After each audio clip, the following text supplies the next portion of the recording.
Buenas noches, compañeros de la sección C. Vamos a unos comerciales en los que se incorporan más compañeros. Estuve investigando hoy cuándo eran las fechas aproximadas del primer examen parcial. Y según lo que pude averiguar, van a empezar en la tercera semana de agosto. Por ese motivo es que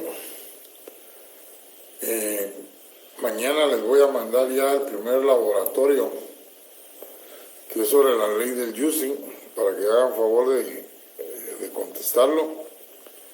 Y también la ley el miércoles, el jueves les envío otro, para que el fin de semana aprovechen para hacerlos. De una vez les voy a mandar el jueves los dos de la ley del timbre y del IVA, para que el fin de semana los puedan contestar, y así el día miércoles de la otra semana yo los esté lunes o miércoles de la otra semana yo los esté resolviendo. Vamos a ver el miércoles. Hoy terminamos con el tema de la interpretación e integración de la ley tributaria. Y el miércoles empezamos el de la relación jurídico-tributaria, a ver hasta dónde llegamos. Pero sí va a ser hasta ese tema. Así que los que no han comprado su ley del impuesto del timbre, del juicy, del IVA, cómprenla, empiecen a leerla. Ya tenemos los exámenes en la puerta, están tocando. Bueno, ya que se incorporaron más compañeros, tenemos 48 en clase. Vamos a ampliar el tema de las fuentes del derecho, que únicamente me percaté de que únicamente les hablé de cuestiones doctrinarias, pero no les cité cómo estaba en nuestra legislación el asunto de las fuentes. Y entonces lo que quiero contarles es que en el Código Tributario, en el artículo 2, se refiere al tema de las fuentes dentro del ordenamiento tributario, y dice que es en atención a su orden jerárquico. Y tal y como nosotros lo vimos doctrinariamente, lo primero son las disposiciones constitucionales. En el segundo plano ubica las leyes, los tratados y los convenios internacionales que tengan fuerza de ley, dice, pero para eso ya explicamos cuándo van a tener fuerza de ley. Y de tercero, las leyes, los tratados y los convenios los ubican en el mismo nivel, el 2. Pero si se dan cuenta, no se refiere a los decretos leyes, desde luego, porque estamos en un estado de derecho. Y en el tercero señala los reglamentos, pero los reglamentos que por acuerdo gubernativo dicte el organismo ejecutivo.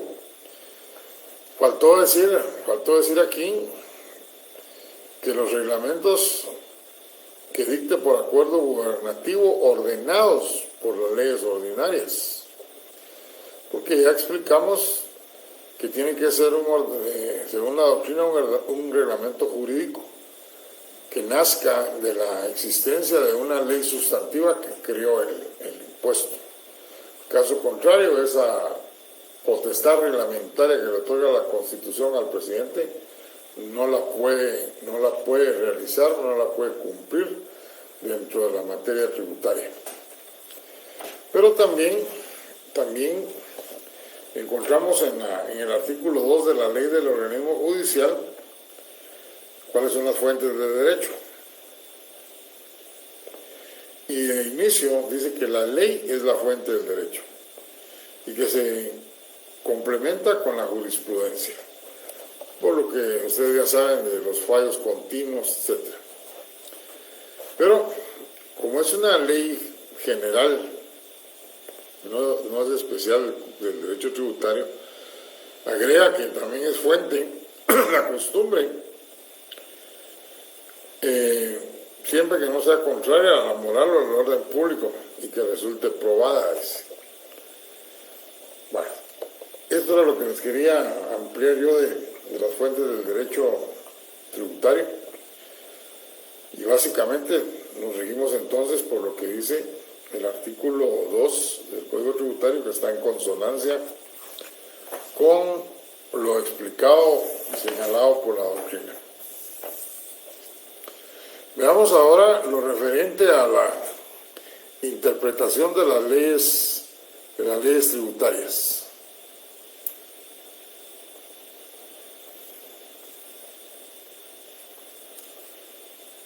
Bueno, cuando nos referimos a la interpretación,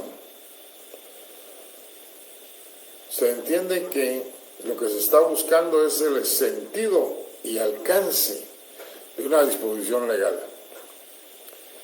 Y eso se realiza cuando la norma es obscura, ambigua o contradictoria.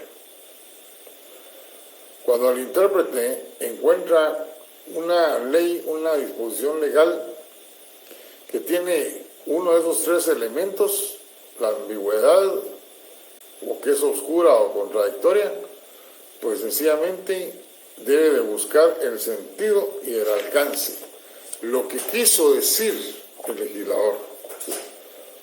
Ver realmente qué quiso decir la norma y dónde es que se aplica. Porque una cosa es cierta, los legisladores crean las disposiciones legales, pero muchas veces no dijeron lo que querían decir, o sí dijeron lo que querían decir, pero no los técnicos, sino lo que ya influyeron las personas que estaban interesadas en cambiar el alcance que tenía la disposición legal originalmente. Y Lenny von Rush dice que en la eterna búsqueda de los métodos de interpretación, porque hay muchos, no se le puede dar una validez universal a uno de ellos. O sea, señala en su obra que en la evolución del derecho tributario siempre se ha estado en la búsqueda de un mejor método de interpretación de las normas tributarias. Y existiendo varios, a ninguno se le puede dar la validez universal de que es el único que se puede aplicar para interpretar normas en este derecho. Al contrario, dice que se deben de utilizar todos los métodos para examinar la ley,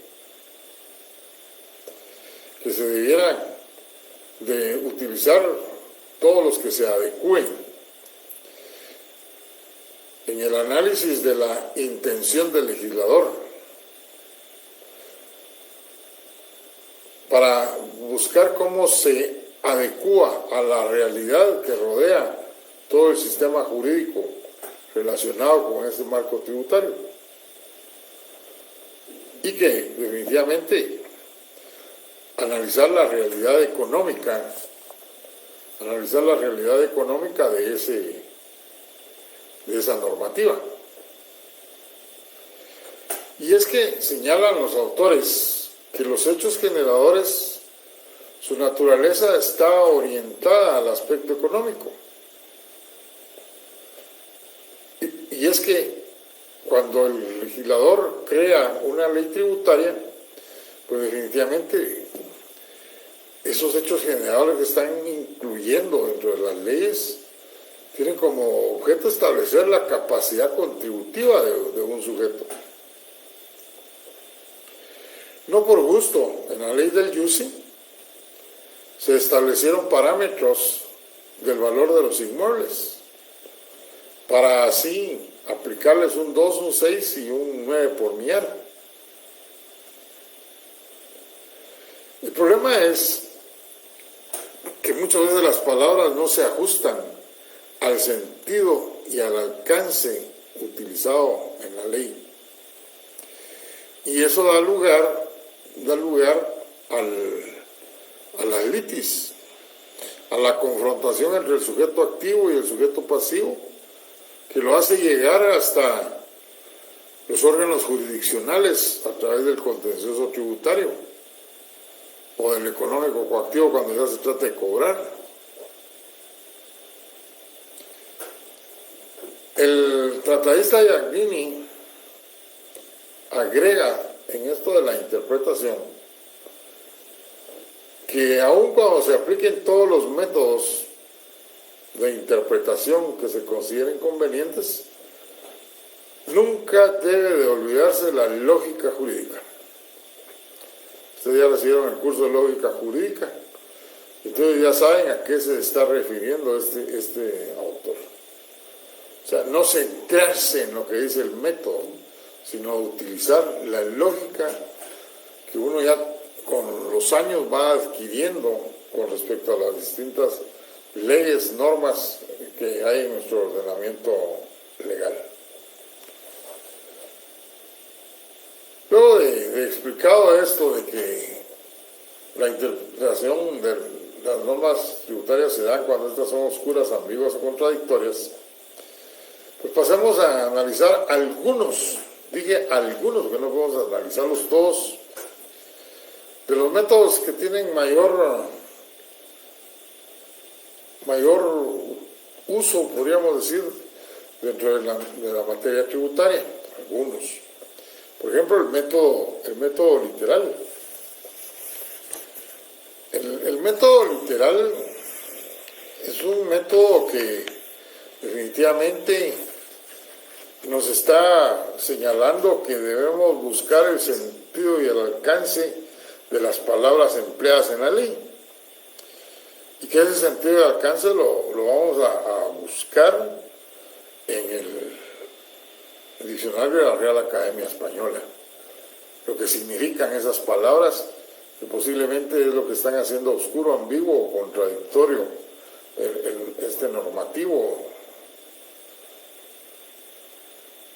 El problema radica que si nosotros utilizamos únicamente este método literal, vamos a enfrentar el problema, y que es un problema real, de que muchas veces el legislador, cuando crea la ley tributaria, pues sencillamente cuando le llega la iniciativa, preparadas en nuestro caso por técnicos de la SAT y técnicos del Ministerio de Finanzas Públicas, gente que por años se ha desenvuelto en ese ámbito, que conoce la materia, viene en el legislador con la iniciativa que tiene el Ejecutivo, pues presenta la iniciativa y en el Congreso no podemos hablar de la existencia de personas profesionales y doctas en la materia tributaria. Que los asesores que se nombran para ellos, pues no son tampoco expertos en materia tributaria. No importa si fueron nombrados por compadrazgo o por amistad, qué sé yo, pero no son expertos en la materia tributaria. Lo que sí es cierto es que mucha gente ayudó al partido en la campaña electoral económicamente y a los diputados también para llevarlos al Congreso. Y entonces cuando se presentan estas leyes tributarias que van a afectar a determinados sectores, pues vienen estos y hacen tu contacto, buscan de qué manera pueden influir para que se cambie el texto de la ley, se omitan algunas palabras que al aplicarlas pues van a afectarlos en lo que se refiere a la determinación de sus impuestos. Y por los compromisos adquiridos, muchas veces los legisladores ceden y eliminan un párrafo, una palabra, un punto, y eso cambia todo el sentido del artículo, de la norma. un párrafo que eliminaron una palabra que era vital porque estaba relacionada con otro artículo más adelante o anteriormente. Y entonces ya queda contradictoria la disposición legal por lo que se dice allá con lo que se está diciendo aquí. ¿Se recuerdan que les puse el ejemplo de la creación de la nueva ley del Banco de Guatemala? Fue hecha por expertos. Les digo expertos porque en el Banco de Guatemala sí hay carrera administrativa. Dispusieron que la ley que estaba vigente ya no era acorde a la realidad económica, financiera y monetaria del país.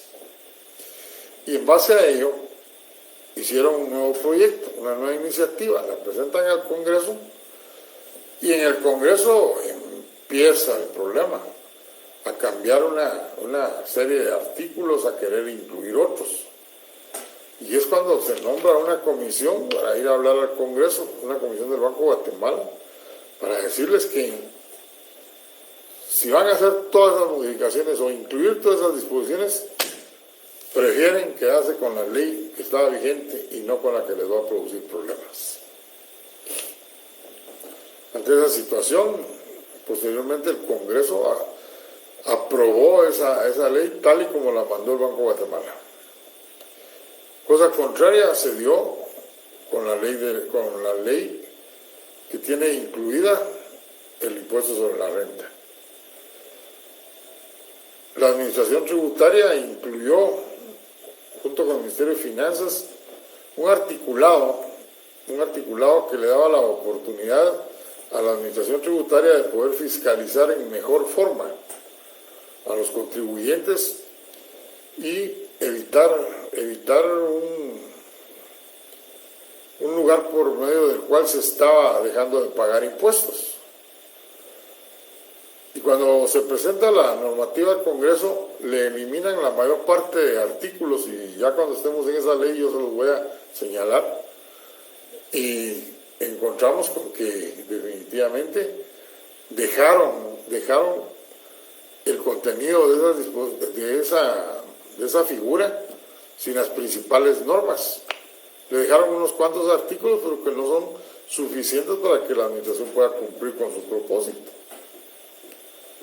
Aquí lo que hicieron fue dejar prácticamente obscura ese impuesto sobre la renta y en contradicción con otras disposiciones que están ahí. Bien, conclusión, el método literal se puede aplicar buscando el sentido de lo que dice la Real Academia Española para lograr ver su alcance, pero muchas veces vamos a encontrar ese valladar que no se utilizaron las palabras correctas, las que debieron de haberse puesto. Luego tenemos el método histórico. El método histórico lo que nos establece es que debe tomarse en cuenta en la interpretación el momento y las circunstancias que rodearon la creación de esa normativa. O sea, me debo retrotraer al pasado. ¿Se recuerdan que les expliqué cómo fue que empezó a estar vigente en Guatemala el IVA?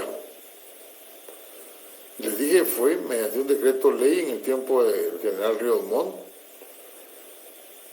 un estado de facto, las presiones del Fondo Monetario y el Banco Mundial, un jefe de Estado que necesitaba los recursos para poder actuar, y entonces accedió a la creación de ese IVA. Pero si yo vengo en estos momentos a querer interpretar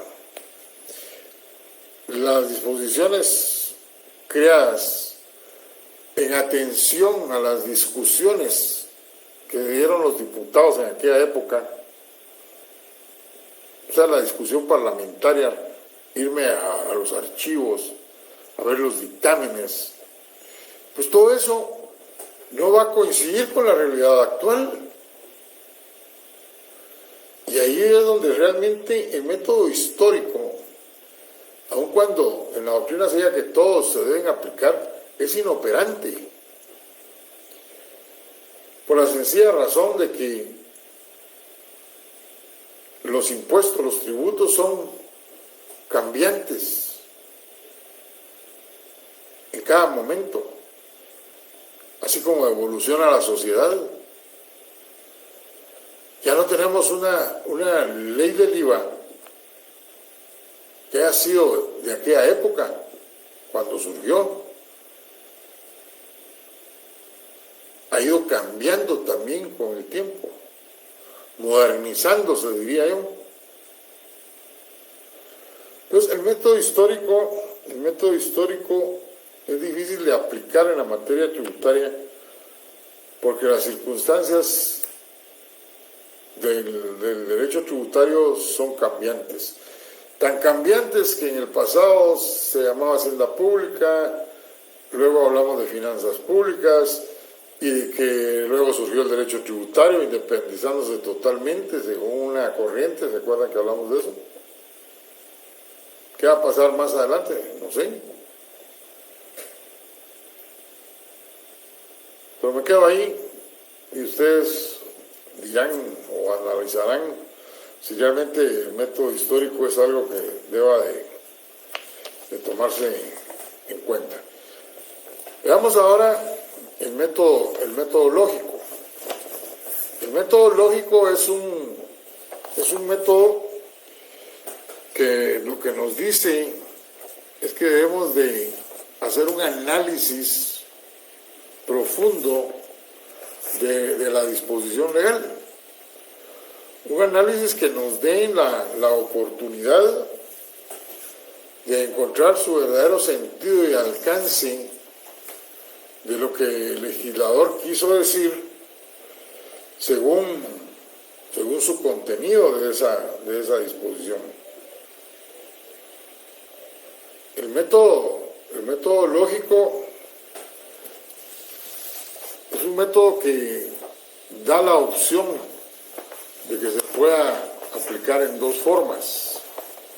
Y dice, hay una interpretación lógica extensiva y una interpretación lógica restrictiva de lo que quiso decir el legislador. Es extensiva cuando en el sentido es más amplio de lo que surge de sus palabras. El sentido es más amplio de lo que dicen las palabras que contiene la norma, que surgen de las palabras utilizadas en la norma. Mientras que es restrictivo cuando se da a la norma un sentido menos amplio de lo que el legislador dijo. O sea, aquí el legislador dijo más de lo que en realidad quiso decir. Entonces depende de quién esté haciendo el análisis, si el sujeto activo o el sujeto pasivo. Así es como van a interpretar en sentido restrictivo o en sentido extensivo. Me recuerdo que en la ley del impuesto de la renta que existía antes, anterior a la vigente, los que estaban los trabajadores en relación de dependencia, en esa ley sí podían incluir deducibles, y eran bastantes deducibles. No como ahora que los deducibles son mínimos.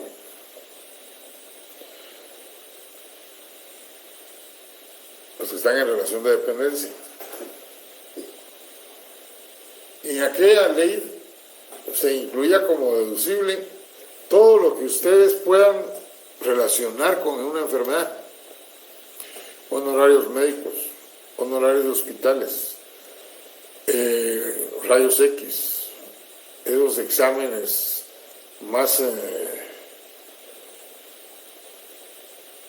¿cómo les diría yo? Más efectivos que un rayo X. Todo lo que se refiere a encamamiento. Pero de todo lo que está relacionado con las enfermedades no incluyó el legislador. Era un deducible cuyo literal ocupaba como unas 18 líneas. O sea, el legislador trató de incluir todo lo que estaba relacionado con una enfermedad, para que el trabajador pagara menos impuestos, restando todos esos gastos de sus ingresos, para que ya le quedara una renta imponible sobre la que iba a recaer la tasa impositiva. Pero el legislador no incluyó las medicinas. Puso todo menos las medicinas. Entonces, cuando el trabajador en relación de dependencia hacía su declaración, o su contador se la hacía, pues incluía como deducibles también las medicinas.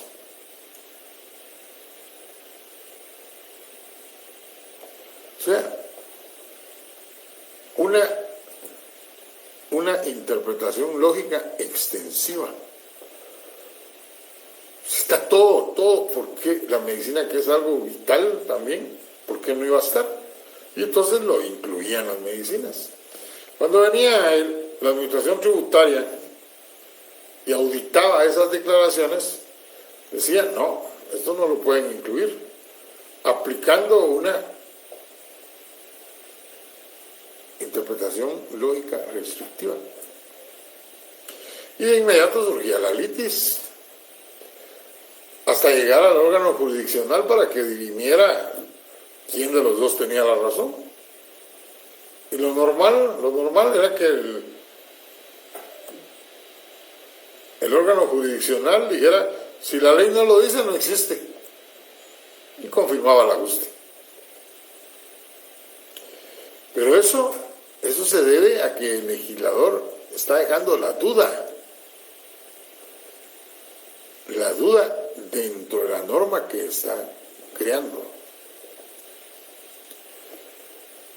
Sin embargo, pues el método lógico sí se puede utilizar. Luego tenemos un método muy antiguo, que es el método de la realidad económica. Y fue creado por aquel autor que yo le señalé al inicio de la clase como uno de los orígenes del derecho tributario. Le señalé su obra, y que no es más que Egno Becker, en el año de 1919. Pues en esa compilación que realizó, incluyó un método de interpretación. Y dijo, el método de la realidad económica se aplica mediante la combinación de tres factores. Uno, buscar el fin o el objeto de la ley. El fin o objeto de la ley. Dos, la significación económica que tiene. Y tres, ver los hechos tal y como sucedieron. O sea, el desarrollo de las circunstancias de cada caso concreto. Porque no se puede, por ejemplo,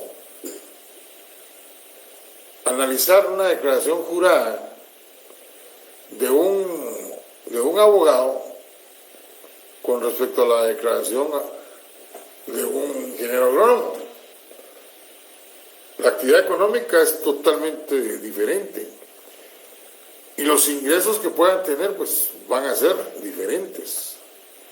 Por eso tiene que buscar el objeto de la ley, tiene que verse la significación económica y ver cómo realmente sucedieron los hechos.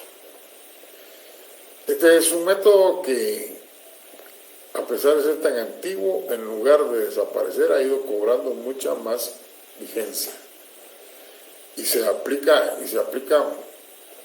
mucho porque mediante él realmente puede llegarse a vincular la aplicación del principio de capacidad contributiva. Dependiendo de esa significación económica que se está manifestando en la realidad por parte del contribuyente, así es como va a reflejar la capacidad contributiva. Y entonces hay que ver las circunstancias en que se está dando el hecho al cual se le quiere aplicar la disposición legal. Pero esto que les estoy hablando es pura doctrina.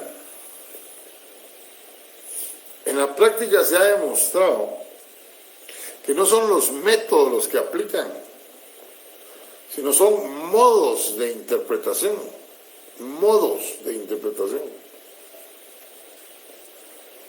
Y desde luego utilizarán algo de lo que yo les estoy señalando, pero realmente lo que aplica tanto el sujeto pasivo como el sujeto activo son los modos. ¿Y cuáles son los modos de interpretación? Pues muy sencillo. El indubio pro fiscum y el indubio contra fiscum. En caso de duda, a favor del fisco, y en caso de duda, en contra del fisco. ¿Y quién va a utilizar cada modo? Pues cada una de las dos partes. El sujeto pasivo va a interpretar la disposición legal en contra del fisco. Y el fisco va a interpretar la disposición legal en favor del fisco. Miren ese ejemplo que les ponía de las medicinas. Pues no están incluidas, dijo el auditor, no, yo hago el ajuste. O en la actualidad, los contribuyentes, por mínima que sea la parte oscura o ambigua de la norma, dicen, no, aquí el legislador se equivocó, entonces la voy a aplicar atendiendo a mis intereses. Y si el día de mañana me revisan, me fiscalizan, pues entonces vamos a discutirlo, a ver quién tiene la razón. Y así es como surgen los grandes litigios en materia tributaria, por la aplicación de los modos de interpretación, en contra del fisco o en beneficio del fisco. No se les olvide este pequeño tema, pero que en el examen les da grandes problemas. Porque yo estoy hablando en la pregunta de modos de interpretación, y muchos contestan con los métodos de interpretación. Yo de métodos solo estoy hablando de literal, histórico, lógico, realidad económica. Y de modos, el indubio pro fiscum, indubio contra fiscum. Y esto en la doctrina lo aceptan como una realidad. Los auditores, cuando tienen dudas en una fiscalización, prefieren que sea el órgano superior, en nuestro caso, el intendente de fiscalización, el que decida si realmente la norma se aplica como él la interpretó, y si no, que la corrija. Pero no que por aplicarla en contra del fisco lo vayan a reprender y le vaya a ocasionar daños.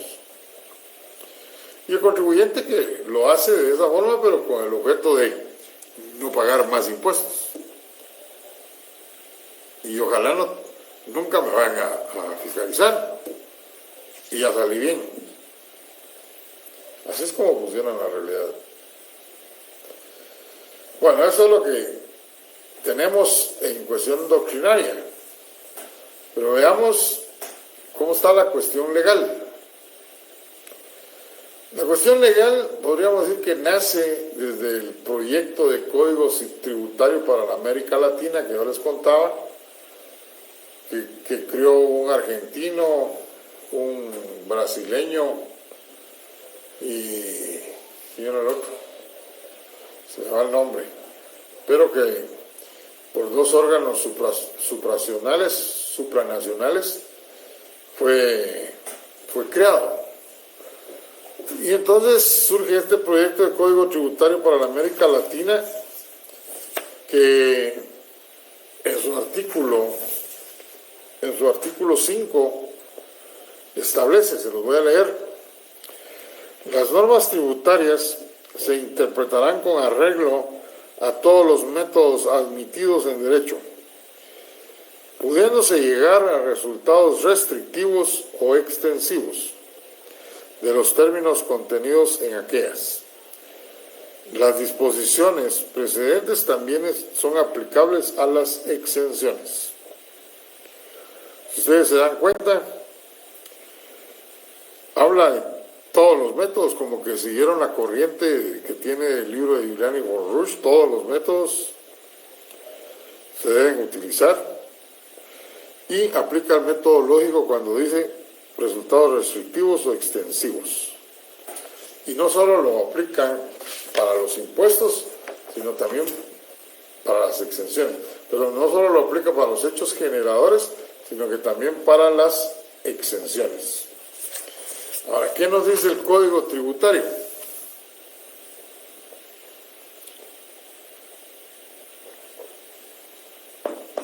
El Código Tributario, con respecto a la interpretación, en el artículo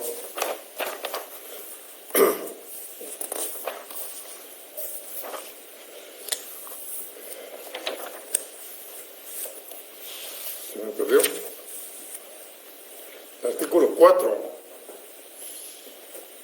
señala: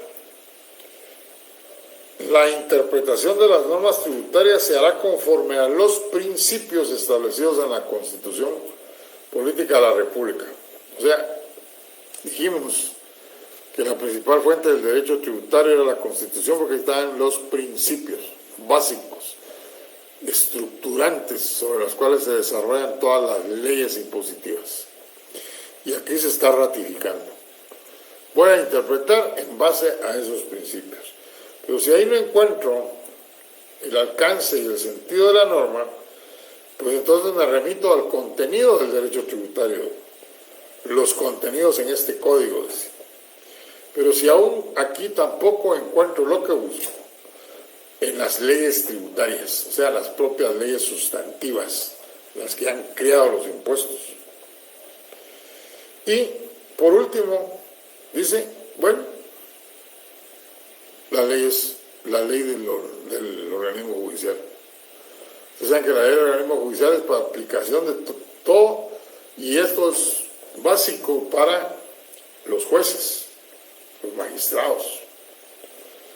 Y a ellos, en esta ley, se les señala, en el artículo 10, que las normas se interpretarán conforme a su texto, según el sentido propio de las palabras, método literal.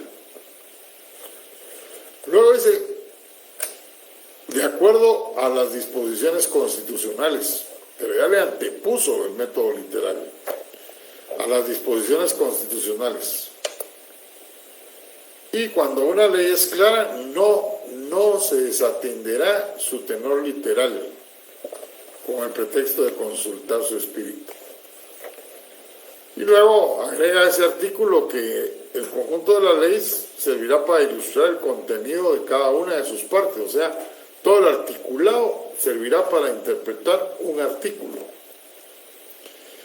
Y para eso debe seguir el siguiente orden: ver la finalidad y el espíritu de la ley, la historia fidedigna de su institución, las disposiciones de otras leyes sobre casos o situaciones análogas, y del modo que parezca más conforme a la equidad y a los principios generales del derecho. Confundió aquí la norma, la interpretación, con la integración al mencionar la analogía. Pero la confundió porque no está hablando de materia tributaria. Y cuando hablemos ahorita de la integración, vamos a ver lo referente a la analogía. pues ahí tienen los preceptos legales que se refieren a cómo es que se debe de interpretar, el orden en que se debe de interpretar las disposiciones legales tributarias. Veamos ahora lo referente a la integración de la ley tributaria. La integración se da cuando una ley presenta lagunas. Aquí no es que sea oscura, ambigua o contradictoria, no. Hay lagunas. El legislador dejó sin señalar una norma para un caso concreto. Y entonces la analogía se va a aplicar a un caso concreto no previsto por la ley. Una norma que rija para ese caso concreto no existe. Y entonces se debe aplicar una norma que sea semejante, parecida o igual. Y aquí tenemos un problema. Porque yo les he señalado que si la ley no lo dice, no existe. Pero entonces, ¿por qué en la doctrina dice, sí, la analogía se puede aplicar en materia tributaria? O sea que yo no he leído bien, lo estoy explicando mal. No. Lo que sucede es que al principio le señalé que el derecho tributario tenía dos clases de normas: las normas sustantivas y las normas procesales. Luego les expliqué lo referente a la analogía como característica del derecho tributario. Y lo volví a señalar, la cuestión de la analogía, cuando hablé de la autonomía del derecho tributario. ¿Cierto? Bueno, pues resulta que la analogía sí se puede aplicar en el derecho tributario, pero nunca dentro del contenido de las leyes sustantivas. Porque por analogía no se pueden crear elementos estructurantes del impuesto. Ya lo dijo la Constitución en el 239, el principio de legalidad. O sea, yo por analogía no me puedo traer otra ley impositiva, una norma para aplicarla en esta otra. Porque si la ley no lo dijo, no existe. Y por eso fue que le señalé un caso bien concreto. Está en la ley del IVA y en la ley del timbre. En la ley del IVA, al referirse a las compraventas de los bienes inmuebles, señala concretamente que el impuesto se debe de pagar dentro de los 15 días siguientes a la creación de la escritura. Si no, pues ya hay multa. Pero cuando vamos a la ley del impuesto del timbre, no hay plazo. ¿Se le olvidó al legislador? ¿Lo hizo a propósito? ¿Pretendió ayudar a un determinado grupo de gentes que no quieren pagar el impuesto de inmediato? Solo ellos lo sabrán. Y entonces señaló en la norma de la ley del timbre que el impuesto se paga cuando se emitan los testimonios. O sea, indefinido. No hay un plazo. Pero resulta que cuando se aplicó inicialmente esas disposiciones, el registro de la propiedad, utilizando el método de interpretación en caso de duda a favor del fisco, rechazó las escrituras de segundas ventas en las cuales se pagó el impuesto después de los 15 días. Y la razón del rechazo no se cumplió con el plazo, artículo tal de la ley del IVA. Díganme si no está utilizando una disposición totalmente diferente a la disposición que tenemos dentro de la ley del timbre. Si en la ley del timbre no hay plazo, no existe, porque por analogía no se pueden crear obligaciones. Y no lo digo yo, lo dice el Código Tributario. El artículo 5 del Código Tributario dice que ante la insuficiencia de una ley tributaria se resolverá conforme a las disposiciones del artículo 4, la interpretación. Sin embargo, por aplicación analógica no podrán, fíjense, no podrán instituirse sujetos pasivos, ni crearse, modificarse o suprimirse obligaciones. Estaba el registro de la propiedad creando una obligación, pagar el impuesto igual que el IVA, y eso no se puede hacer, basado en el principio de legalidad señalado en el 239 de la Constitución. Habla de que tampoco se pueden crear exenciones, exoneraciones, descuentos, deducciones. ¿Les queda claro? No. En materia sustantiva, la analogía no se puede aplicar. ¿Por qué? Porque si en materia tributaria, normas sustantivas, aparece un caso concreto que la SAT, por ejemplo, está diciendo que por eso ajusta, pero al remitirme a la ley, ese caso concreto no existe, no está regulado, entonces no existe. No lo puede crear la SAT, ni el auditor, ni el superintendente, ni el directorio. Si la ley no lo dice, no existe. Y tampoco lo puede hacer por analogía, trayéndose un caso semejante, igual o parecido. El ejemplo que les estoy poniendo es igual, pues se refiere al plazo. Pues no por eso va a aplicar la analogía.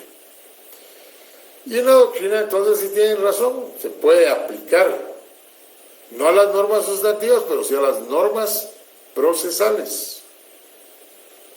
Y en normas procesales, pues ahí sí no tenemos ninguna discusión. Y ahorita lo vamos a ver por qué.